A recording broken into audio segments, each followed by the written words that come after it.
तो पहले बड़ी खबर, निकाय चुनाव को लेकर अहम बैठक सीएमआर में।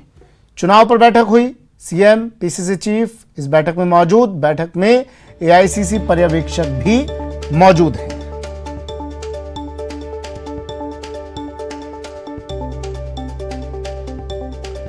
अहम बैठक निकाय चुनाव को लेकर सीएमआर में मुख्यमंत्री और पीसीसी चीफ इस बैठक में मौजूद हैं। मंथन किया जा रहा है, रणनीति तैयार की जा रही है। फिलहाल तो टिकट के दावेदारों को लेकर बातचीत। मुख्यमंत्री और पीसीसी चीफ मौजूद हैं सीएमआर में चुनाव पर बैठक। एआईसीसी पर्यवेक्षक इस बैठक में मौजूद। बड़ी खबर, निकाय चुनाव से जुड़ी अब रणभेरी बज चुकी है और तमाम पार्टियां कमर कसकर मैदान में उतर चुकी हैं। तैयारियां की जा रही हैं जोर शोर से। सीएमआर में अहम बैठक चुनाव को लेकर। इस चुनाव के जरिए अपना अपना शक्ति प्रदर्शन भी किया जाएगा। बीजेपी बताएगी कितना दम है पार्टी में।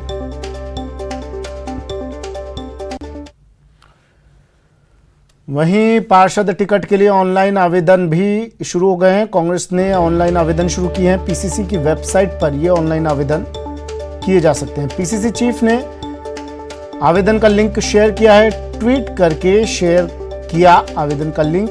गोविंद सिंह डोटासरा ने pccrajasthan.com पर आवेदन कर सकते हैं दावेदार। ऑनलाइन आवेदन कांग्रेस ने शुरू किए हैं पीसीसी की वेबसाइट पर। पीसीसी चीफ ने ऑनलाइन आवेदन करने का लिंक शेयर किया है, ट्वीट किया है इसे। pccrajasthan.com पर दावेदार आवेदन कर सकते हैं।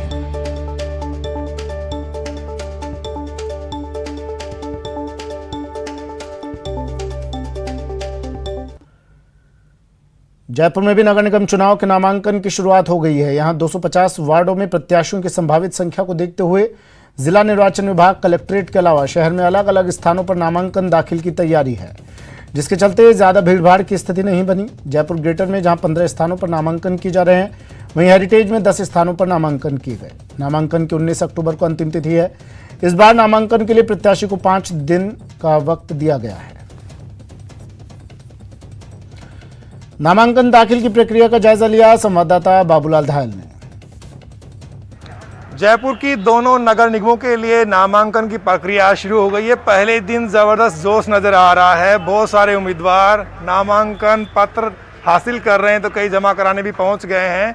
कोई अपनी पत्नी के लिए नामांकन का फॉर्म ले रहा है, तो कोई अपने बेटे के लिए यहाँ पर फॉर्म लेने के लिए पहुंच रहा है। बहुत व्यवस्थाएं चाक चौबंद और दुरुस्त यहाँ पर दिखाई पड़ रही हैं। मेरे साथ में एक बुजुर्ग हैं।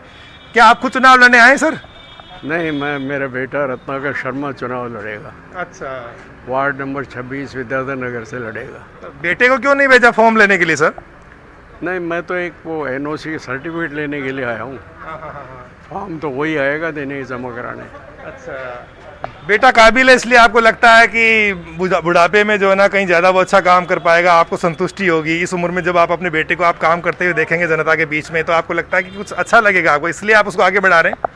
हाँ, अच्छा भी लगेगा। और मैं जो है एक पर्टिकुलर एज को पार कर चुका हूँ, तो मेरी काम करने की कैपेसिटी तो कम हो गई है।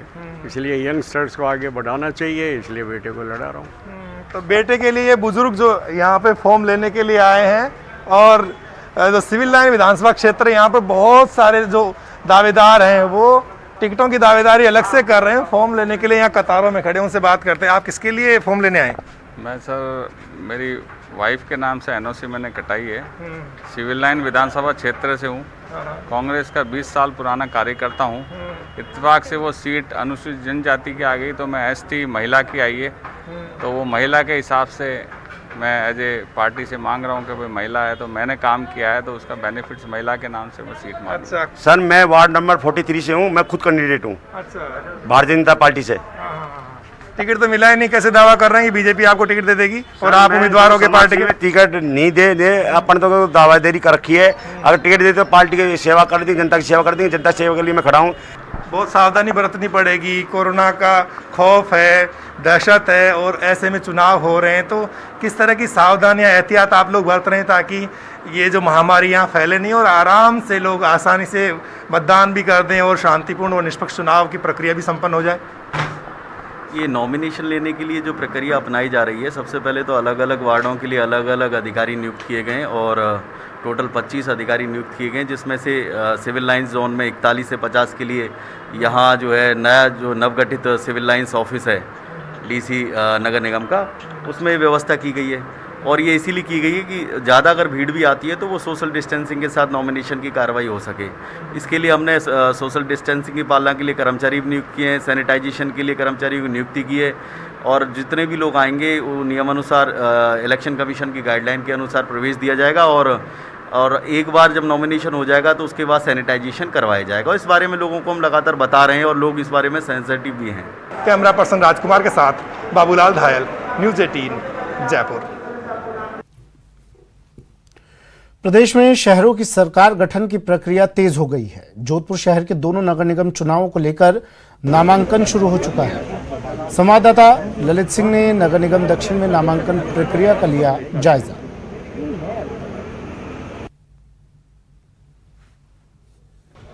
प्रदेश में नगर निगम चुनाव एक बार फिर सर पे हैं और इस समय शहर की सरकार को चुनने के लिए आज से नामांकन प्रक्रिया है। पूरे प्रदेश की नजरें जोधपुर पे है क्योंकि जोधपुर मुख्यमंत्री अशोक गहलोत का गृह नगर है और ऐसे में जो तिलिस्म 15 साल का था वो भाजपा ने पिछली बार तोड़ा था और इस बार क्या वापस कांग्रेस अपना बोर्ड बना पाएगी ये देखना होगा। बहरहाल नॉमिनेशन प्रक्रिया चल रही है। ये दक्षिण नगर निगम है जहाँ पे पुलिस कड़े सुरक्षा के बीच यहाँ पे नॉमिनेशन करने लोग पहुँच रहे हैं। मेरे साथ दावेदार मौजूद हैं जो यहाँ पे नामांकन करने पहुँचे हैं। आप बताएं, अशोक गहलोत का गृह नगर है, एक बार फिर जादू चलेगा? बिल्कुल, क्योंकि सभी कार्यकर्ता पूरा ग्राउंड से जुड़े हुए हैं। सभी कार्यकर्ता जो हैं उनको पूरे ज़ोर शोर से तैयारी पर हैं, तो डेफिनेटली कांग्रेस का बोर्ड बनेगा और पहले भी रहा है तो जीत होगी। तो कांग्रेस की जीत होगी। पिछली बार भाजपा का बोर्ड था, 15 साल बाद भाजपा ने बोर्ड बनाया। इस बार क्या लगता है आपको इतिहास दोहराया जाएगा? बिल्कुल दोहराया जाएगा क्योंकि जो भाजपा का जो मेन कार्य था कि स्वच्छ भारत स्वच्छ, तो पिछली बार भी हमारे भाजपा का वार्ड था और महापौर जी के कार्य में अच्छा काम हुआ और अभी इस बार भी भाजपा अपना बोर्ड बनाएगी और मैं वार्ड नंबर 62 से भाजपा से दावेदारी कर रहा हूँ। तो दावेदारी लगातार जारी है, 19 तारीख तक दावेदारी होगी, उसके बाद असली मैदान में कौन होंगे ये देखा जाएगा। बहरहाल दोनों पार्टियों ने अपने अपने टीम गठित कर दी है, समन्वयक नियुक्त कर दिए हैं, प्रभारी नियुक्त कर दिए और ऐसे में बहुत दिलचस्प जंग जोधपुर के निकाय चुनाव होने वाली है। सहयोगी शेर सिंह के साथ ललित सिंह, न्यूज़ 18 जोधपुर। और अब बात जोधपुर की, जहां शहर में पहली बार नगर निगम उत्तर और दक्षिण के लिए हो रहे चुनाव को लेकर बीजेपी और कांग्रेस कार्यकर्ताओं में जबरदस्त उत्साह नजर आ रहा है। जोधपुर शहर के 160 वार्डों के लिए बीजेपी के पास 2000 कार्यकर्ताओं ने आवेदन किया, तो वहीं कांग्रेस पार्टी कार्यालय में 900 कार्यकर्ताओं ने पार्षद चुनाव को लेकर अपना दावा पेश किया। अब दोनों ही पार्टियां प्राप्त आवेदनों की छंटनी कर 3-3 दावेदारों का पैनल बनाने में जुटी है। सबसे ज्यादा मुश्किल तो भारतीय जनता पार्टी में नजर आ रही है, जहां पर 80 वार्डों में 7 से 8 दावेदार प्रत्येक वार्ड में टिकट की मांग कर रहे हैं, तो वहीं 50 वार्डों में 12 से 15 दावेदार टिकट को लेकर अपने अपने दावे कर रहे हैं। इस बीच कांग्रेस ने भी पीसीसी की ओर से गठित स्क्रीनिंग कमेटी के जोधपुर आने पर ही पैनल तैयार करेगी।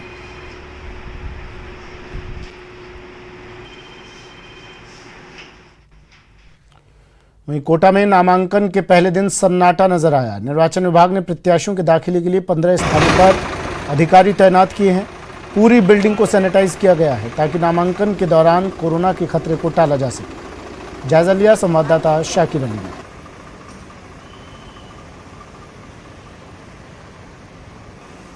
निकाय चुनाव का बिगुल बजने के साथ ही अब नामांकन की प्रक्रिया भी शुरू हो गई है और नामांकन की प्रक्रिया में इस बार पूरा कोरोना का ख्याल रखा गया है, गाइडलाइन का ख्याल रखा गया है। पहली बार ऐसा हो रहा है कि कलेक्ट्री में जो है अलग अलग कक्ष बनाए गए हैं, 10-10 वार्डों के अलग अलग जो है नामांकन लिए जा रहे हैं। बाकायदा उसके लिए रिटर्निंग अधिकारी नियुक्त किए गए हैं। जिला कलेक्टर ने जो बैठकें ली थी उसके बाद जो निर्णय लिया गया, क्योंकि कोरोना काल है, ऐसे में जो है सावधानियां भी बरतनी है।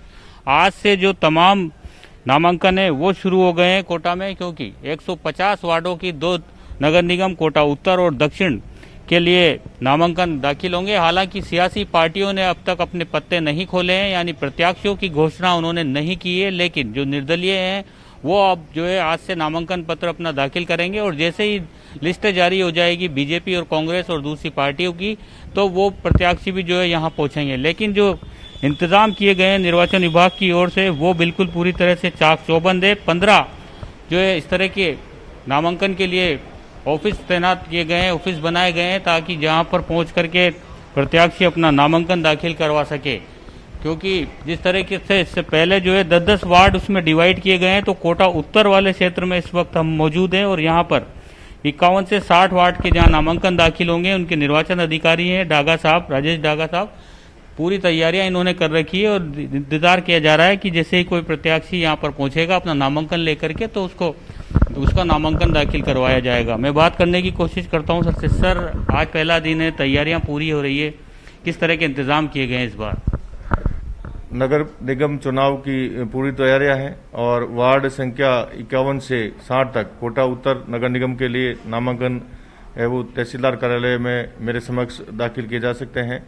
और जो नामांकन दाखिल करने वाला है वो एक प्रस्ताव के साथ हमारे पास आएगा, उससे ज़्यादा अलाउ नहीं होंगे। वो मास्क लगा के आएंगे और मास्क का उपयोग करते हुए वो फॉर्म दे सकते हैं। पूरी तैयारियां हैं और 19 तारीख तक 3 बजे तक नामांकन का समय है। कोरोना को लेकर यहाँ भी व्यवस्थाएं की गई है सर, अलग से कुछ हो? बिल्कुल, यहाँ जो भी अंदर एंट्री करेगा उसको सैनिटाइज करके ही अंदर प्रवेश दिया जाएगा और उसका मास्क पहना हुआ है नहीं ये देख के ही उसको अंदर आने दिया जाएगा। कैमरा पर्सन मुकेश शाक्यवाल के साथ शाकिर अली, न्यूज़ 18 कोटा। नगर निकाय चुनाव के ऐलान के बाद अब राजनीतिक पार्टियों में आरोप और प्रत्यारोप का दौर शुरू हो गया है। बीजेपी प्रदेश अध्यक्ष सतीश पूनिया ने ऐलान किया कि कांग्रेस के पिछले 1.5 साल के शासनकाल में हुए कारनामों का ब्लैक पेपर जारी कर जनता की अदालत में लेकर जाएंगे। उन्होंने कहा कि कोरोना काल में जो कुछ घटा वो जनता के सामने है। कांग्रेस की विफलता को लेकर अब जनता फैसला करेगी।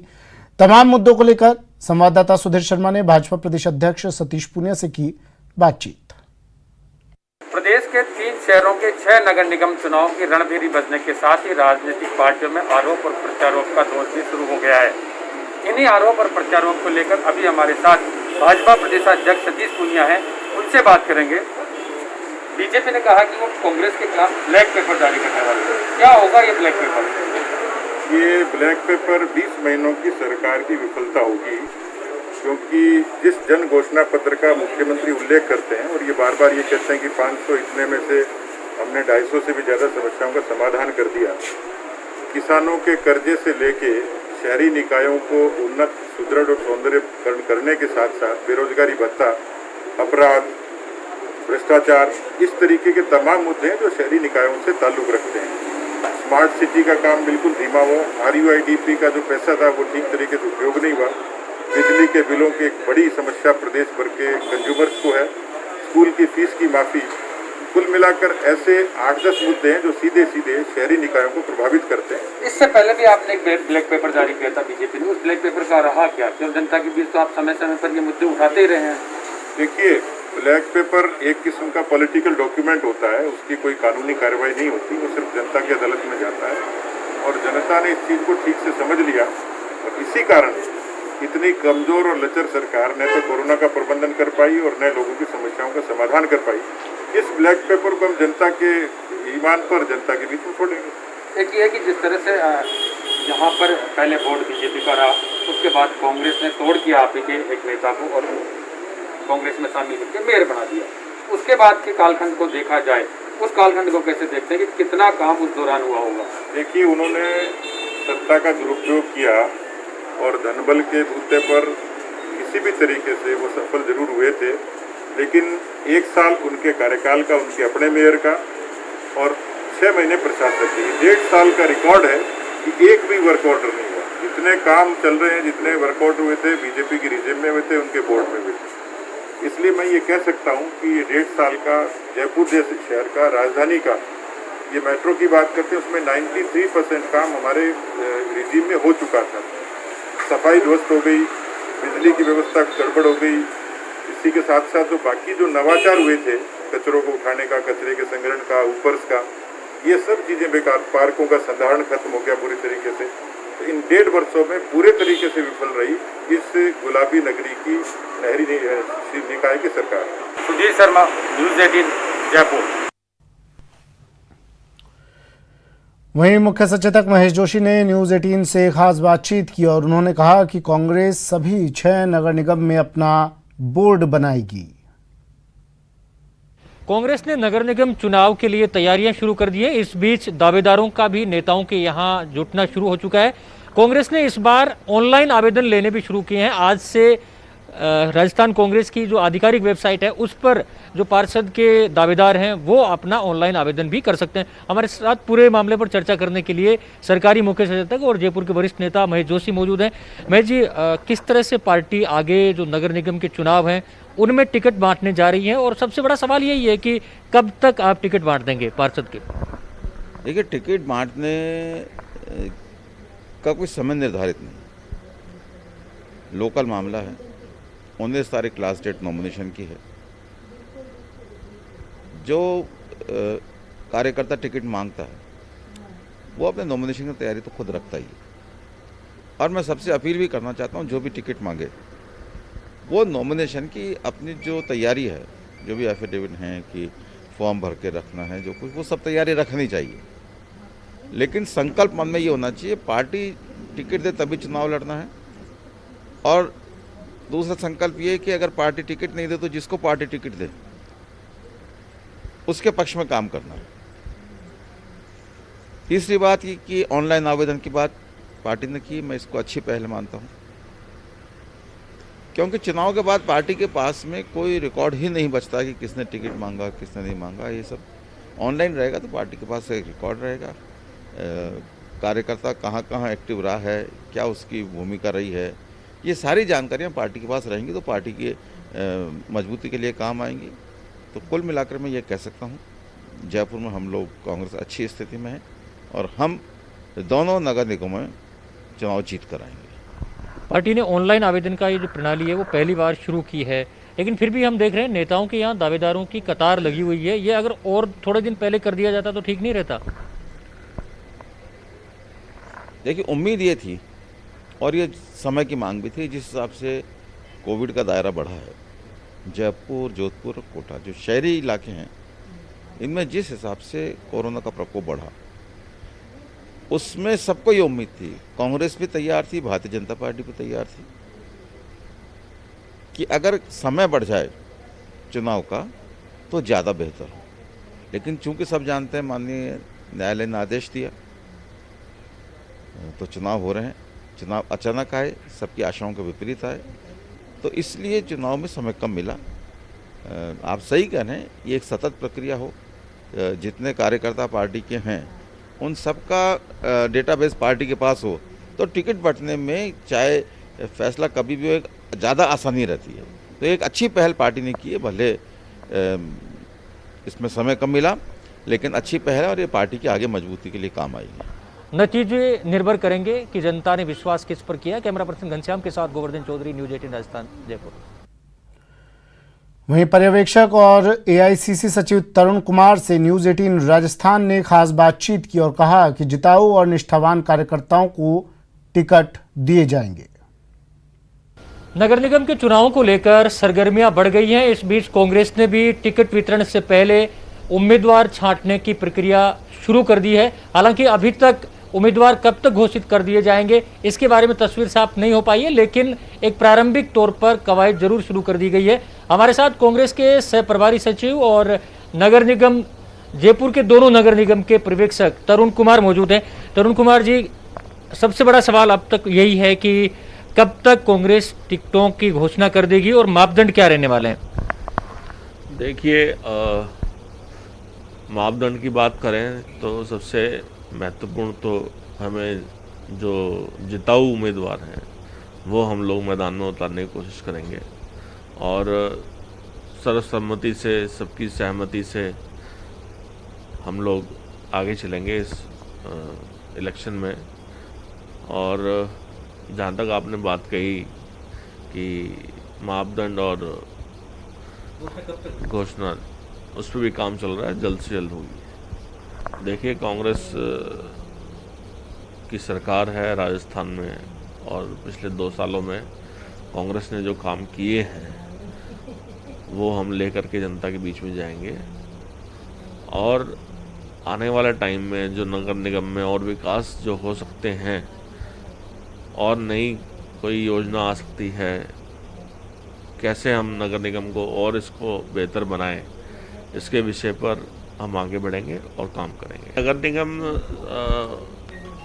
सबसे इम्पोर्टेंट फैक्टर जो है डेवलपमेंट का नगर निगम होता है शहरों में, और मैं समझता हूँ कि नगर निगम से एक आम आदमी जुड़ा हुआ होता है। डेली की सफाई, मेंटेनेंस, रोड का बनाना, street lights, parks, primary educations, ये सारी चीज़ जो है वो नगर निगम के अंतर्गत आती है। तो मैं समझता हूँ कि एक किसी की भी ज़िंदगी में सुधार के लिए हम अगर स्टार्टिंग से चलेंगे तो नगर निगम को मजबूत करना बेहद ज़रूरी है। हम लोगों ने पहले भी काम किया है और राज्य सरकार में अशोक गहलोत जी की सरकार लगातार एक्टिव मोड में है और काम कर रही है, चाहे वो शहरों में हो, चाहे वो गाँव में हो, चाहे वो कस्बों में हो। आने वाले समय में हम लोग यहाँ पर जो परियोजनाएं जो अभी अधर में है, जिस पे अभी काम चल रहा है, उसको और गति कैसे मिल सके उस पर काम करेंगे, और क्या नया क्या हो सकता है लोगों की बेहतर जीवन को बेहतर बनाने के लिए, साफ़ सफाई के विषय में, डेवलपमेंट के विषय में, स्ट्रीट लाइट के विषय में, प्राइमरी एजुकेशन, ये सब चीज़ें हैं। तो हम लोग कोशिश करेंगे, अपने तरफ से पूरा प्रयास करेंगे कि हम लोग बेस्ट प्लान जो है वो पब्लिक के सामने लेकर के आए। कैमरा पर्सन घनश्याम के साथ गोवर्धन चौधरी, न्यूज 18 राजस्थान, जयपुर। जहां एक और टिकट लेने के लिए दावेदार कोई कोर कसर नहीं छोड़ रहे, ऐसा ही नजारा आज जयपुर में भी देखने को मिला, जहां परिवहन मंत्री प्रताप सिंह खाचरियावास के घर बड़ी संख्या में टिकट लेने वालों की भीड़ उमड़ पड़ी। मंत्री खाचरियावास को खुश करने के लिए किसी ने पैर छुए तो किसी ने उनके द्वारा करवाए गए विकास कार्यों का बखान किया। लेकिन इस भीड़ में कुछ लोग अनोखे भी निकले और उन्होंने गाना गाते हुए मंत्री को ही भगवान और मंदिर तक बता दिया, जिसके बाद मंत्री खाचरियावास ने भी उन लोगों के सामने हाथ जोड़ दिए।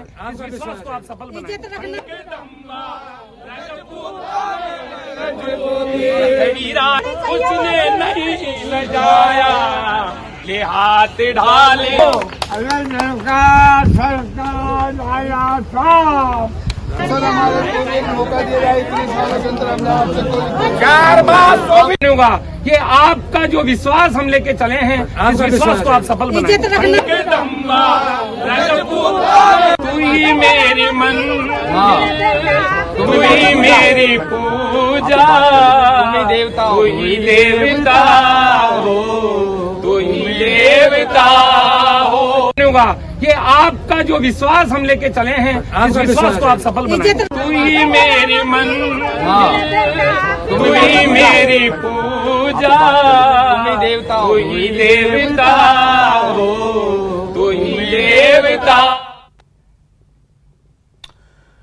और अब बात राजधानी जयपुर की, जहां नगर निगम चुनाव का बिगुल बज चुका है। शहरी सरकार ने जनता से ढेर सारे वादे किए थे, जो कितने पूरे हुए और नहीं, इस पर जनता अपना मतदान के दिन स्पष्ट कर देगी। लेकिन शहर की बड़ी समस्या आवारा पशुओं की है, जो खत्म होने का नाम नहीं ले रही। ये बहुत बड़ी समस्या है। एक्चुअली में क्या होता है, कभी कभी निगम आ जाती है, कभी कोई ले जाती है इनको, जानवरों को वापस यहीं छोड़ देते हैं इनको, या फिर छुड़ा लाते हैं नगर निगम से।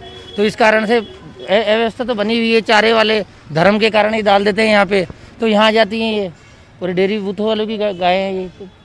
ये कारण है। समस्या तो देखो मिलके ही हल होती है, कुछ गवर्नमेंट ध्यान दे, कुछ हम लोग ध्यान दें, नहीं डालें इनको चारा, तो ये चीज़ें हैं बस। आवारा पशुओं से कोई हादसे भी होते हैं? आवारा पशुओं से हादसे होते हैं, कई बार सींगे मार देती है, कर देती है कई चीज़ें। जानवर तो जानवर ही है जी। सर समस्या तो ये है कि एक तो उनको बांध के रखते नहीं है घर पे, जिनकी वे हैं वहाँ रखो उनको घर पे, उसके अलावा ये बाहर निकल जाती है तो उसको। फिलहाल इतना ही, दीजिए इजाजत, नमस्कार।